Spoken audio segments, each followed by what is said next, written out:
In the first Minecraft Live of 2026, as Mojang was announcing the next game drop, players were spamming only one thing: End Update. An End Update is one of the most requested updates in all of Minecraft, and after absolutely cooking with the Nether update, players have high hopes for the End too. But as years go by and with Minecraft making smaller game drops instead of bigger updates, players are left hanging with one question: will we get GTA 6 before the End update? In this video, I will aim to answer when are we actually getting the End update, why Mojang isn't listening to its own community, and who the f even asked for the sulfur cube. But before that, we already got quote-unquote an End update.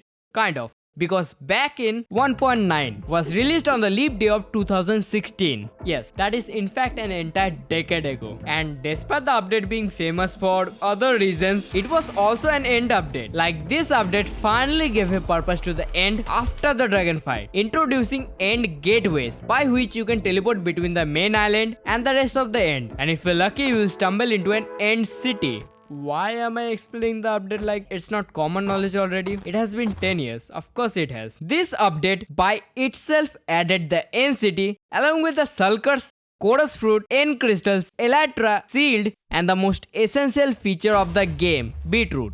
And you would expect with an update this pack, players must have been praising Mojang up and down. Except we all know they in fact did not praise them. Quite the opposite actually. Although the End content was nice, this update absolutely got players tweaking due to the combat changes. Because attacks now had cooldowns, spam clicking was dead, kills were suddenly meta, and players refused to upgrade from 1.8. And just like that, the End update got overshadowed.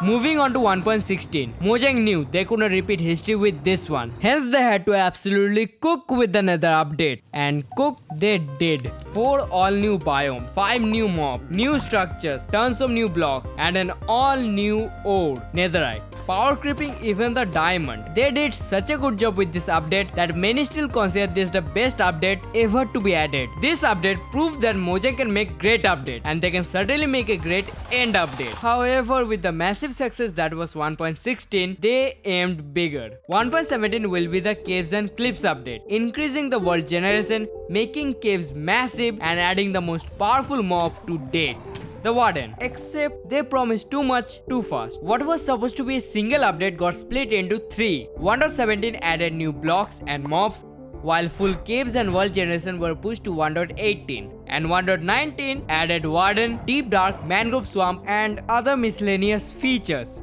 By the end of 1.19, Mojang was brutally reminded to not make large updates, and that showed in 1.20. While decently sized, the theme was lacking and it felt more like a random assortment of additions and features bundled together.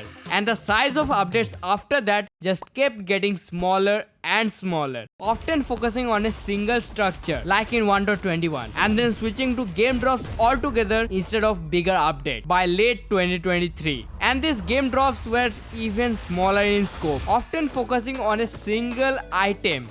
Which brings us on to today. Now, if Mojang wants to update the End, it has to be a massive update, just like 1.16. But with the current trend of updates getting smaller and smaller in scope, it's unlikely we will get one right now. Yes, I say right now because I think I know the reason why Mojang isn't releasing bigger updates.